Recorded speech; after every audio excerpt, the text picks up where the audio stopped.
देखिए, सबसे बड़ी चुनौती है सनातन संस्कृति की कि आज हम अपनी विरासत को बचाने में लगे हुए जी। जिस विरासत में, जिस लेगेसी में इतना बल था कि वो अपने आप में इतनी सबल और सशक्त है, आज हम उसके संरक्षण के लिए जूझ रहे हैं। जी। तो बहुत बड़ी कमी है। देखिए, आज हमारे प्रचारकों में एक बहुत बड़ी कमी है और मैं आपके चैनल के माध्यम से अवश्य उजागर करना चाहूँगा। किसी भी शास्त्र की कथा में एक तर्क था। जी। हमारी कथाओं में बहुत अनरियलिस्टिक पक्ष दिखाए गए। जी। भगवान विष्णु के चार हाथ वाला व्यक्ति नहीं होता। जी। शेषनाग के 1000 फन, जी। एक फन से अधिक सर्प नहीं मिलता। बिल्कुल। क्षीर का सागर, क्षीर का कहीं तालाब भी नहीं है। जी। जहां बहुत अनरियलिस्टिक एस्पेक्ट से कुछ दर्शाया गया था, उसके पीछे एक तर्क था। जी। क्योंकि वो एक कॉन्सेप्ट है। लेकिन हमारे कथावाचक, हमारे साधु संत केवल एक पुस्तक को पढ़कर यदि उसका विवेचन और निरूपण किए बिना विवेक से उसकी व्याख्या नहीं करेंगे तो आगामी पीढ़ी इसका स्वीकार नहीं करेगी। ठीक कह रहे हैं आप। देखिए, जहाँ तक शब्द है हिंदू, ये मेरे लिए थोड़ा सा विवादास्पद है, क्योंकि जब हम विवादास्पद क्यों हिंदी वो शब्द आपके लिए? हम जब धर्म का जय घोष करते हैं जी। तो हम हिंदू धर्म की जय नहीं बोलते, सनातन धर्म की जय बोलते हैं। जी। हम सनातनी हैं, आर्य हैं। जी। हिंदू शब्द सिंधु के पार रहने वाले लोगों के लिए प्रयुक्त किया गया और ये अंग्रेजों की देन थी। मूलतः हम सनातनी हैं, लेकिन एक अवधारणा के अंतर्गत हम हिंदू शब्द को स्वीकार कर लेते हैं। जी। लेकिन मूलतः हम लोग सनातनी हैं, तो हम सनातन धर्म की ही जय बोलते हैं। लेकिन मुझे ऐसा लगता है कि आज बहुत बड़ी भारत में चुनौतियां उपस्थित हो रही हैं, जहां हम शुरू हुए सेक्युलर स्टेट से, जहां हमने सबको स्थान दिया। जी। या तो हम पाकिस्तान की तरह शुरू से बन जाते। जी। लेकिन जब सबको स्थान दिया गया और स्थान देने के 50 साल बाद, 75 साल बाद जी। हम आज एक हिंदू राष्ट्र की बात करें तो हम कुछ उन तंत्रों को उकसा रहे हैं जो उभर कर अपने हक वहां मांगने के लिए भारत के टुकड़े टुकड़े करने के लिए तैयार हो गए।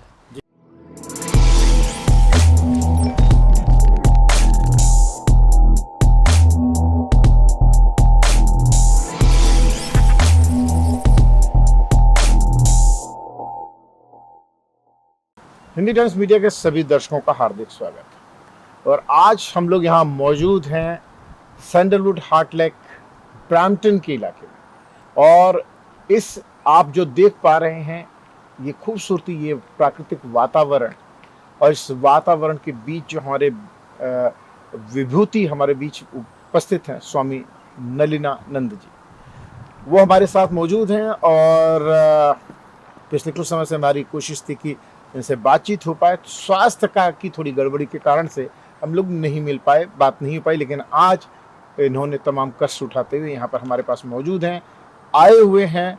और आप सभी दर्शकों और श्रोताओं के लिए हमने कुछ सवाल तैयार कर रखे हिंदू धर्म से संबंधित, और मुझे पूरी उम्मीद है कि आप इसे सुनेंगे भी, देखेंगे भी, और अगर आपके दिलो दिमाग में कुछ सवाल आते हैं तो वो भी आप हमें कमेंट करके, चाहे सोशल मीडिया की बात करें, टीवी की बात करें, हिंदी टाइम्स मीडिया पर पूछ भी सकेंगे। और हम आने वाले समय में भी स्वामी जी को लाने की कोशिश करेंगे। स्वामी नलिनानंद जी, आपका बहुत बहुत स्वागत है हिंदी टाइम्स मीडिया में। बहुत बहुत धन्यवाद तिवारी जी।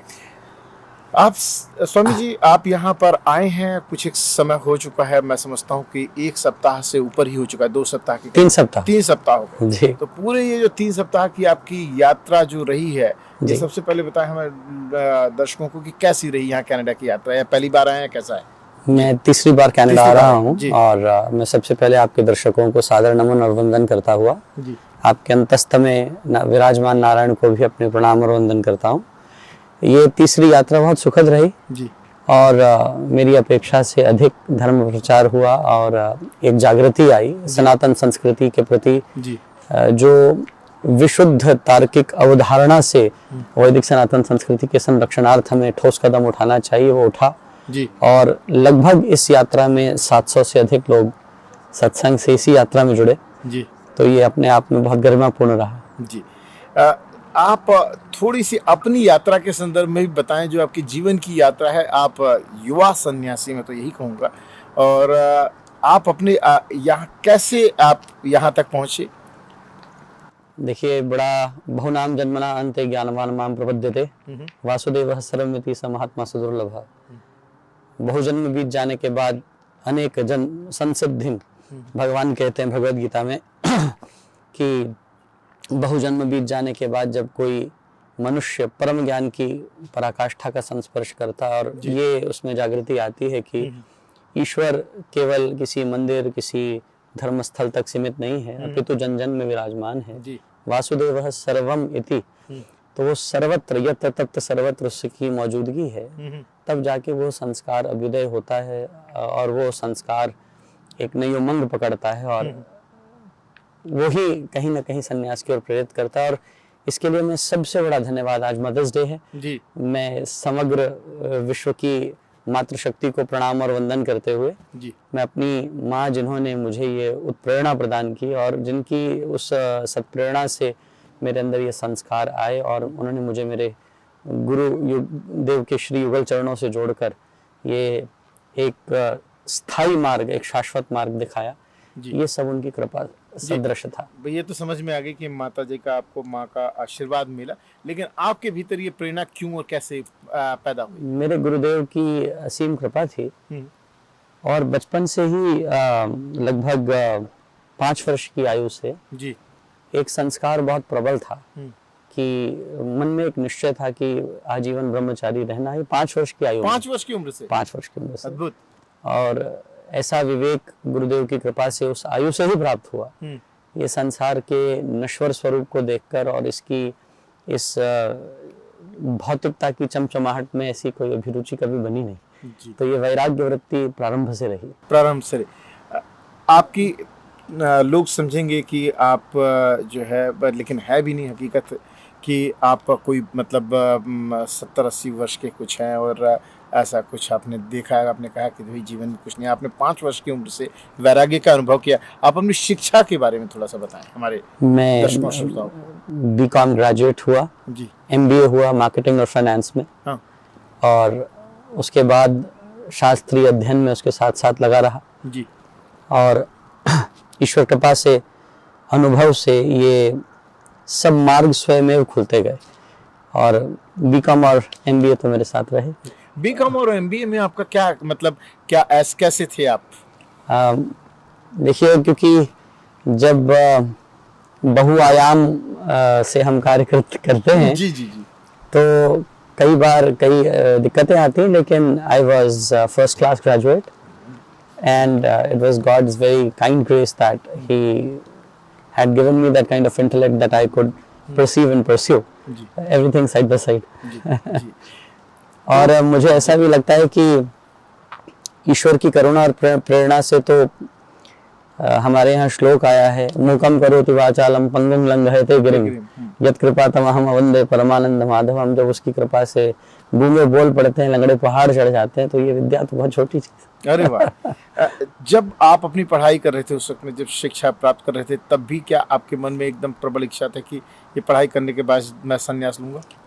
6 वर्ष में मुझे मेरे गुरुदेव के कृपा से दीक्षा मिली। 6 वर्ष की उम्र में? जी, मैं 79 बॉर्न हूँ। हाँ। और 85 में मेरे को नाम दीक्षा हुई जी।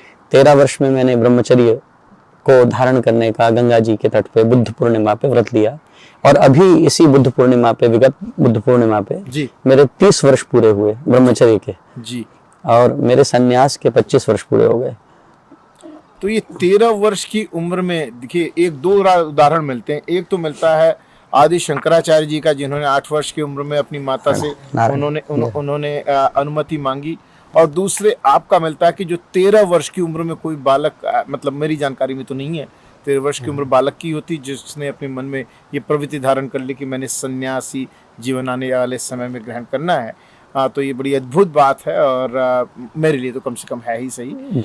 इसके आगे मैं लेके चलना चाहूँगा कि आज जब आपको 25 वर्ष हो चुके हैं, 30 वर्ष हो चुके हैं, 25 वर्ष सन्यास को आपको धारण किए हो चुका है।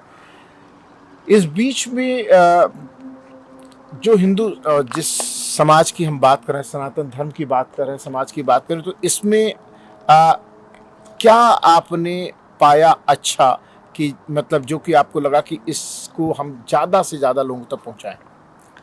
सनातन संस्कृति में सबसे मूल जो अवधारणा है वो ये है कि ये पूर्ण शाश्वत सत्य पर और लॉजिकल और रीजनिंग बेस्ड है। जी आज बहुत सी ऐसी अवधारणाएं और ऐसे कल्ट पैदा हो चुके हैं जी। जो रीजनिंग और तर्क के अभाव में एक भक्ति के मार्ग को लेकर चल रहे हैं। जी वैदिक सनातन संस्कृति, जहाँ आपने अभी आदि जगत गुरु भगवान भगवत पाद शंकराचार्य भगवान का स्मरण किया, हमारे परमाराध्य हैं, वंदनीय हैं जी और हमारे लिए एकमात्र प्रेरणा के स्रोत हैं भगवान शंकराचार्य। जी तो उन्होंने जो तर्क के माध्यम से मंडन मिश्र को पराजित करके एक सनातन पताका को फहराया, वो तर्क और रीजनिंग पे बेस्ड था। और आज वैदिक सनातन संस्कृति युग की एकमात्र मांग बनने वाली है। मैं अमेरिका के पुलिस डिपार्टमेंट में चैपलन हूँ जी और पुलिस ऑफिसर्स हमारे से योग प्रशिक्षण प्राप्त करते हैं, भगवत गीता का अध्ययन करते हैं।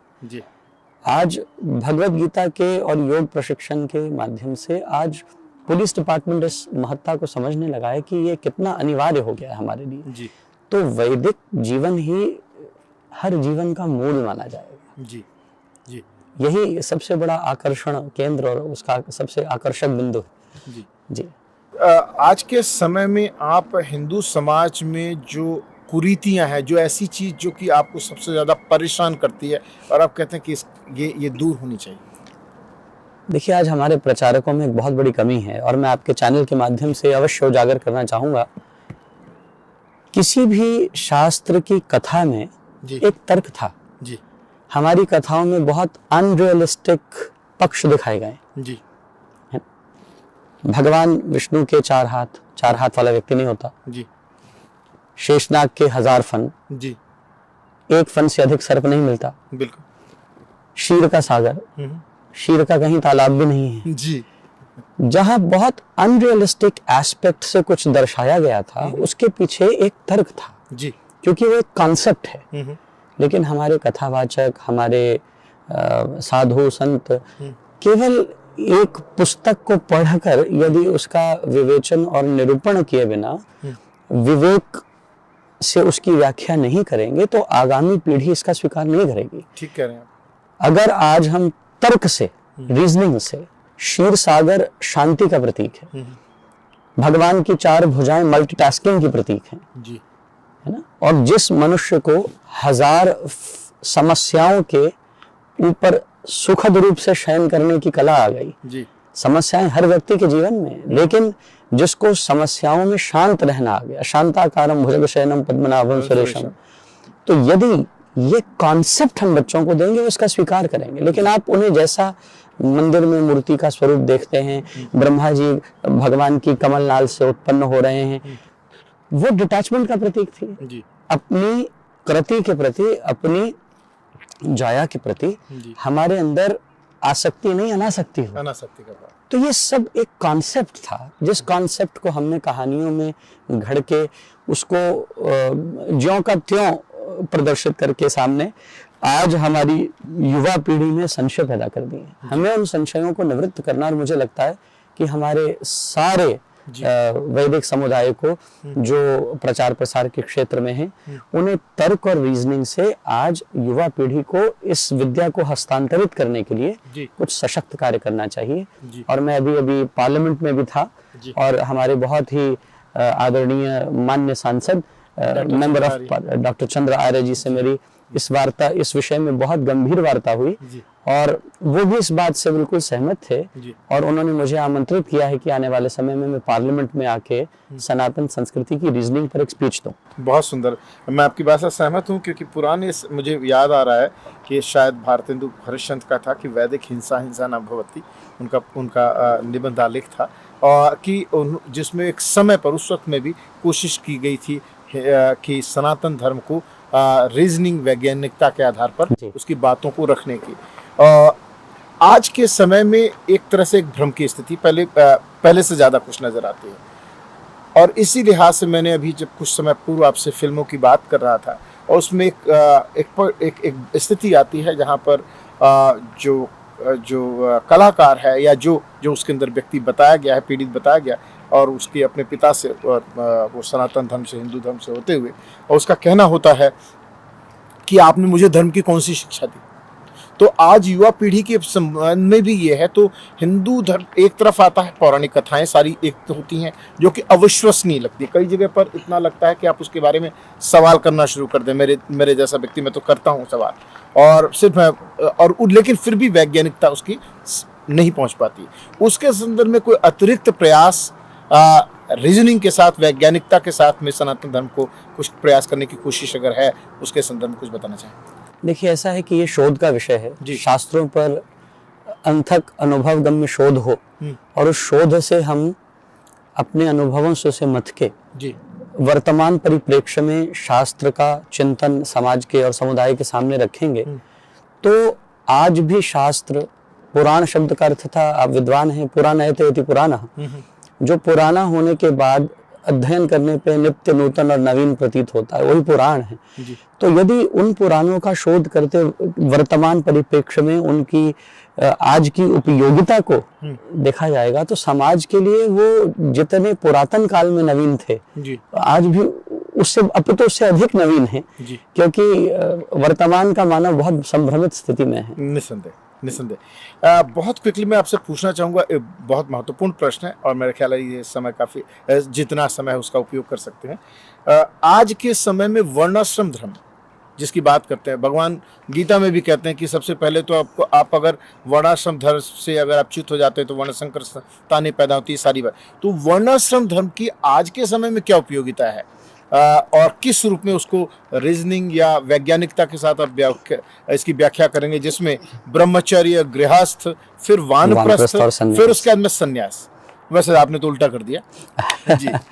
देखिए, आपका बहुत सुंदर प्रश्न है और मैं इससे बहुत प्रभावित हूँ जी। वर्ण व्यवस्थाओं में हमारे यहाँ दर्शाया गया था कि 25 वर्ष तक लगभग व्यक्ति ब्रह्मचारी रहे जी। 25 से लगभग 50 तक उसकी व्यवस्था में वो गृहस्थ में रहे जी। उसके बाद वानप्रस्थी हो जी। परित्याग करके जिम्मेवारियों के भार से ओझल होकर फिर अध्यात्म की एक विशुद्धतम यात्रा की ओर निकले जी। मैंने भले ही उल्टा किया हो, लेकिन लोग एक व्यक्ति से अधिक 99 उल्टा कर रहे हैं, क्योंकि वो वानप्रस्थी हो नहीं पाते जी। सारी उम्र गृहस्थ में ही फंसकर और गृहस्थ में ही प्राणांत हो जाता है। तो दो पक्ष बिल्कुल अछूते और अनभिज्ञ हो गए हैं, और वर्णाश्रम व्यवस्था में वानप्रस्थी एक बहुत ऊंची परंपरा थी जी। जब मनुष्य स्व के दायित्वों से विमुक्त होकर और ईश्वरीय साधन में, भजन में लगकर अपनी मानवीय चेतना के उत्थानार्थ जब वो सब प्रयास करके मोक्ष को साधता था जी। और तब इंद्रियां इतनी शिथिल नहीं होती जी। 50 से 70 की आयु के मध्याह्न, और मनुष्य उस प्रयास में संलग्न हो सकता है जी। लेकिन आज का मानव मोहवश, परिवार इतने छोटे हो गए हैं, न्यूक्लियर फैमिलीज हैं जी। और आजकल के वर्णाश्रम के लोग बेबी सिटिंग के लिए प्रख्यात हैं जी। और उन्हें यहाँ पर टूरिस्ट वीजा में सिर्फ बेबी सिटिंग के लिए रखा जाता है जी। तो ये इस वर्तमान युग का अभिशाप समझिए। इसको लागू कराने के लिए, ये इसके प्रचार के लिए कोई प्रयास? देखिए, सत्संग के माध्यम से हम सतत एक कामना करते हैं, मनुष्य को वो चेतना प्राप्त हो, उनमें वो जागृति आए। लेकिन मैं ये नहीं कहूँगा कि सर्वथा विफल है, लेकिन मैं ये कहूँगा कि 100 में से लगभग 15% ही इसका प्रभाव दिखाई देता है, क्योंकि तथाकथित जिम्मेवारियों के बोझ तले दबा हुआ व्यक्ति वो इनसे उभरने में काफी असमर्थ प्रतीत हो रहा है। और जबकि उसके उभरते ही वो अपने आप में बहुत हल्का हो सकता है और मुक्ति भी पा सकता है। निसंदेह जी। आज के समय पे आते हैं। वैसे तो हम आज के समय में ही बात कर रहे हैं, आपने बहुत सारी चीज़ों का जिक्र किया, चर्चा की, बहुत संक्षिप्त में, क्योंकि मुझे पता है कि समयावधि हमारे पास में आज कम है, आने वाले समय के लिए और हम आपसे बात करेंगे। आज के समय में सनातन धर्म की आपके हिसाब से क्या मुख्य चुनौतियां हैं? देखिए, सबसे बड़ी चुनौती है सनातन संस्कृति की, कि आज हम अपनी विरासत को बचाने में लगे हुए। जी जिस विरासत में, जिस लेगेसी में इतना बल था कि वो अपने आप में इतनी सबल और सशक्त है, आज हम उसके संरक्षण के लिए जूझ रहे हैं। जी ये बहुत बड़ी कमी है। दूसरी कमी मुझे प्रतीत होती है कि आज गृहस्थ प्रचारकों का बोलबाला है। जी आज सन्यासियों का अभाव है। जी आश्रम सन्यासियों से रिक्त हो रहे हैं जी और वहाँ पर गृहस्थ ट्रस्टी जी आश्रमों का संचालन कर रहे हैं जी और गृहस्थ लोग आज कथा वार्ता करके इसको आजीविका का साधन बना चुके हैं। जी इसका व्यवसायीकरण कर दिया गया है बिल्कुल। और इस व्यवसायीकरण के मैं बहुत खिलाफ हूँ। जी और जहाँ व्यवसायीकरण हो जाएगा वहाँ पर हमें इन संघर्षों का सामना करना पड़ेगा। हमारी संस्कृति तप, त्याग, वैराग्य इस पर संस्थापित है और उसके उन मूल स्तंभों को हिला देने पर, जी उसकी मूल धारणा को हिला देने पर हम वो क्रांति कभी नहीं कर पाएंगे। इसलिए मुझे लगता है कि सन्यासी प्रचारक जी जो वितरागी हों, वैरागी हों, जो विरक्त हों, जो तप करने वाले हों, जो ऊर्जा से युक्त हों, जिनके पास ब्रह्मचर्य की ऊर्जा है, वो लोग आकर जब नेतृत्व करेंगे। आप हमारे माननीय प्रधानमंत्री मोदी जी को देखिए, वो ब्रह्मचारी हैं जी और अपने जीवन को देश के लिए सतत बलिदान किए हुए और तपश्चर्या करके देश का नेतृत्व कर रहे हैं। 20 घंटे दिवस में काम करने वाला व्यक्ति हमारे बहुत आदरणीय रॉ चीफ ऑफ इंडिया, जो हमारे बड़े अच्छे प्रेमी हैं, समंत गोयल जी, जी मैं जब भी भारत जाता हूं उनसे भेंट वार्ता होती है जी तो वो बताते हैं कि माननीय प्रधानमंत्री जी रविवार को भी मेरे साथ 4 घंटे की मीटिंग करते हैं। अरे वाह, अद्भुत अद्भुत।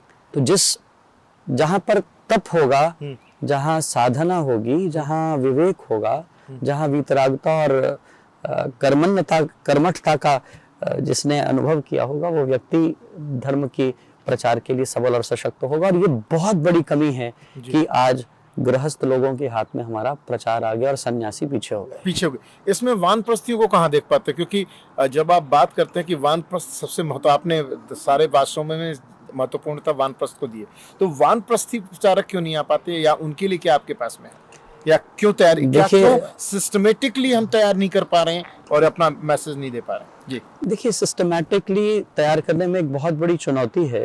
हमारे यहाँ 863 संप्रदाय हैं जी।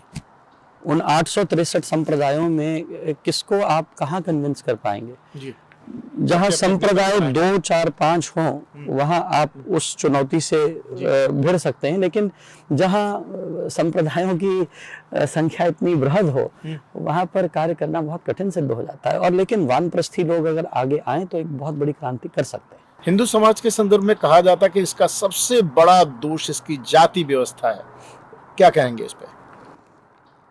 देखिए, सर्वम खलविदम ब्रह्म, जातियां बहुत बाद की बात है। हम आत्मोपम्येन सर्वत्र समम पश्यति अर्जुन, हम तो सबको आत्मिक की दृष्टि से देखते हैं। जी।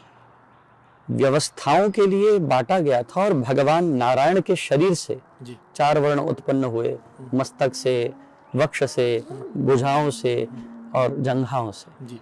तो वो तो एक प्रतीक था, लेकिन हमारी अवधारणा तो सब में समता की, समत्वम योग उच्चते, भगवान ने बहुत स्पष्ट रूप से भगवत गीता में कह दिया। ये कुछ विखंडनवादी जो हमें हमारा विखंडन करने की चेष्टा करते हैं, वो इन प्रश्नों को उठाकर हमें संभ्रमित करने की चेष्टा कर रहे हैं। और हम नहीं मानते कि कोई जाति है, सब एक ही हैं और वो सब ईश्वर का स्वरूप है। ये जो वर्ण है, क्या आज के समय में वर्णों को कैसे देखते हैं, जिनमें ब्राह्मण, क्षत्रिय, वैश्य, शूद्र और ये तो तमाम सनातन धर्म? जब महात्मा बुद्ध क्रांति करके उभरे जी, और उन्होंने जाकर शूद्रों को संन्यास देना प्रारंभ किया, वो एक बहुत बड़ा प्रतीक था जी, कि हम सब एक हैं।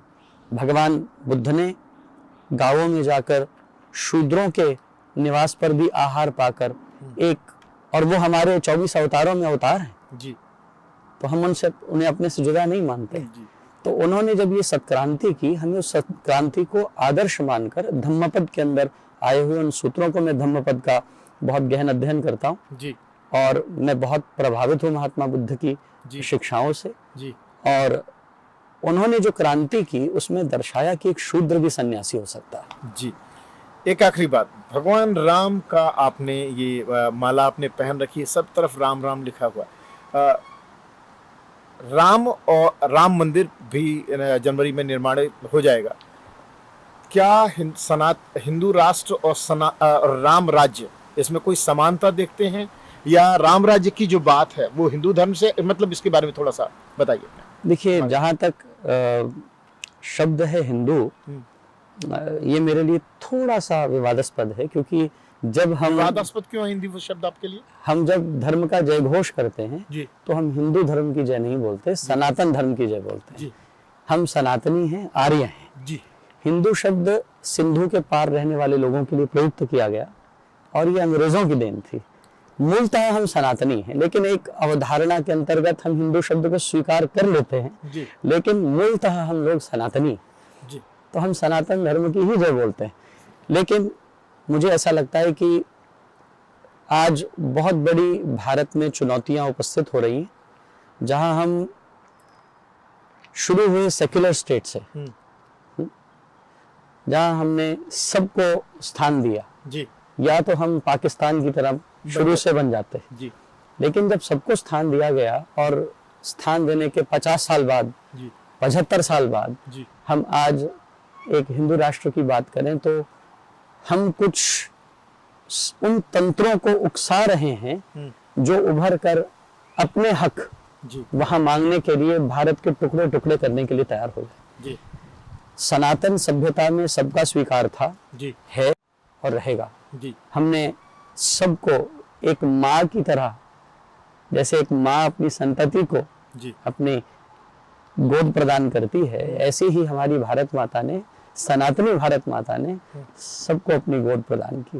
जी, और कुपुत्रो जायत क्वचिदपि कुमाता न भवति, वो कुपुत्र हो सकते हैं, लेकिन जी, जी। हमारी भारत माता को माता नहीं। अप्रवासी भारतीय जो यहाँ पर रह रहे हैं, कनाडा में, यूएस में और सब जगह पर, और जिनकी अनुमानित पूरी दुनिया में माना जाता है 32 मिलियन के लगभग जी। है, और जो अपनी भाषा और संस्कृति से मतलब किसी हद तक में अलग भी रह रहे हैं, अलग होते हुए दिख रहे हैं, तो इसके भाषा के संदर्भ में और संस्कृति के संदर्भ में क्या कहना चाहेंगे आप? देखिए, जब तक भाषा नहीं है तब तक संस्कृति संरक्षित नहीं रह सकती, सुरक्षित भी नहीं होगी। जी, संरक्षा और सुरक्षा दो अलग अलग विषय हैं, जी, और उसके संरक्षण और उसकी सुरक्षा के लिए भाषा का होना बहुत अनिवार्य है, जी, वेश का होना बहुत अनिवार्य है, आहार का होना बहुत अनिवार्य है जी, ना। तो हम वेश, आहार, भाषा, जी, इन तीनों पे बहुत बल देते हैं। और मैं आपको एक सत्य बताता हूँ, जी, कभी कभी यदा कदा अमेरिका में रहने के कारण कभी किसी मॉल में मैं चला जाऊं, जी।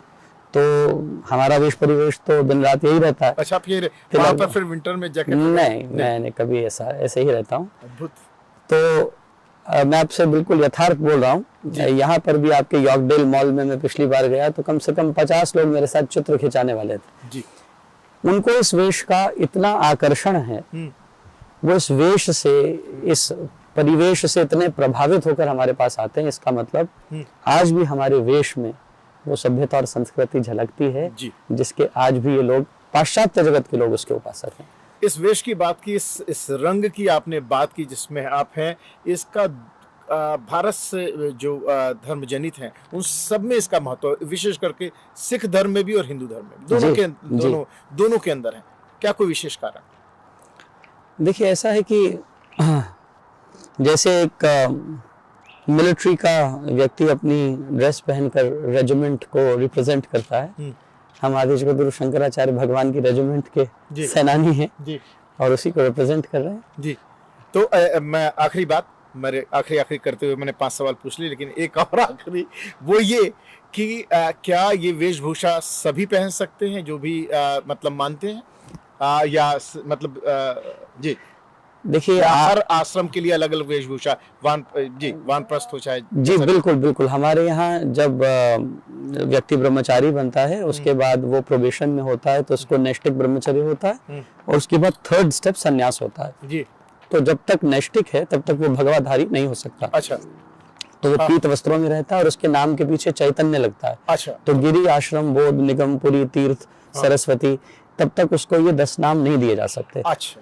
तो लेकिन जब संन्यास होता है तब उसको नाम दिया जाता है और भगवा दिया जाता है। और ये वर्तमान की एक और पीड़ा है कि आजकल जो लोग सदव्रती नहीं हैं जी वो भी भगवा पहनकर प्रचार प्रसार में आ जाते हैं। जी उनकी पीछे की दीक्षा, उनका विरजा होम, उसकी पुरातन पद्धति से उसका कोई संबंध नहीं होता, और वेश पहन लेने से तो कुछ नहीं होगा। मुझे एक छंद आखिरी में याद आता है, कवि गंग ने कहा, जी तारों के तेज में चांद छुपे नहीं, सूर्य छुपे नहीं बादल छायो, चंचल नारी को नैन छुपे नहीं, प्रीत छुपे नहीं पीठ दिखायो, आहा, कवि गंग कहे सुन शाह अकबर, कर्म छुपे न बभूत लगायो। कर्म छुपे न बबू। और गुरबाणी में कहा गया, माथे तिलक हाथ माला बाणा, हाँ, लोगन राम खिलौना जाना। आहा, तो केवल माथे पे तिलक लगा लेने से, माला धारण कर लेने से, बाना पहन लेने से यदि किसी को ईश्वर की प्राप्ति होती, ये तो आत्मा के रंग जाने के बाद का विषय है। मन ना रंगाए जोगी, कबीर साहब ने कहा, रंगाए जोगी कपड़ा,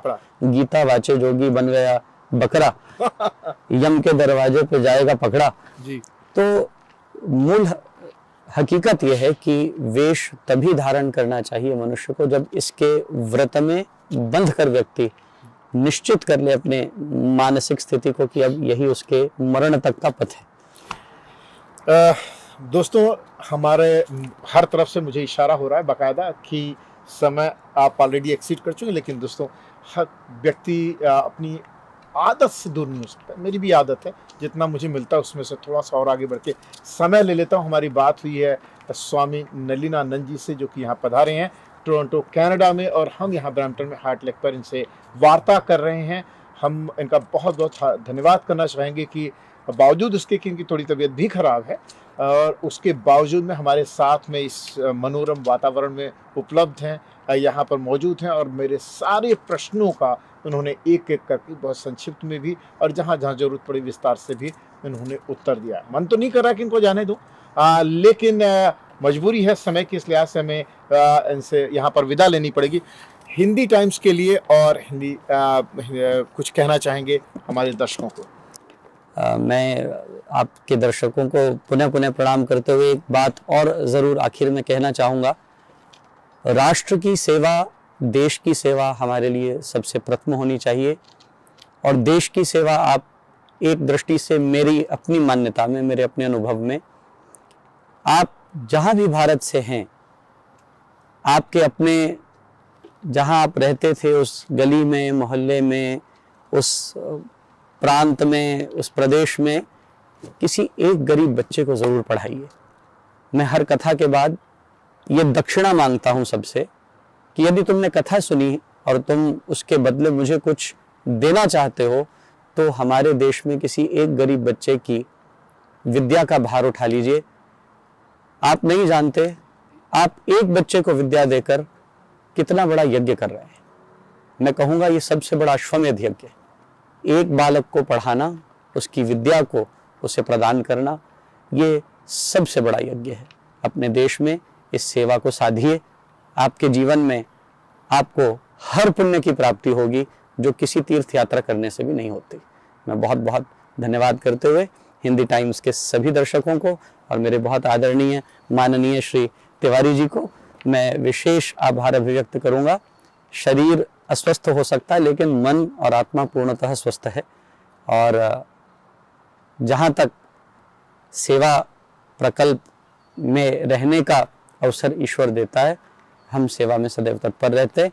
आप सबको पुनः पुनः सादर प्रणाम और वंदन करते हुए धन्यवाद।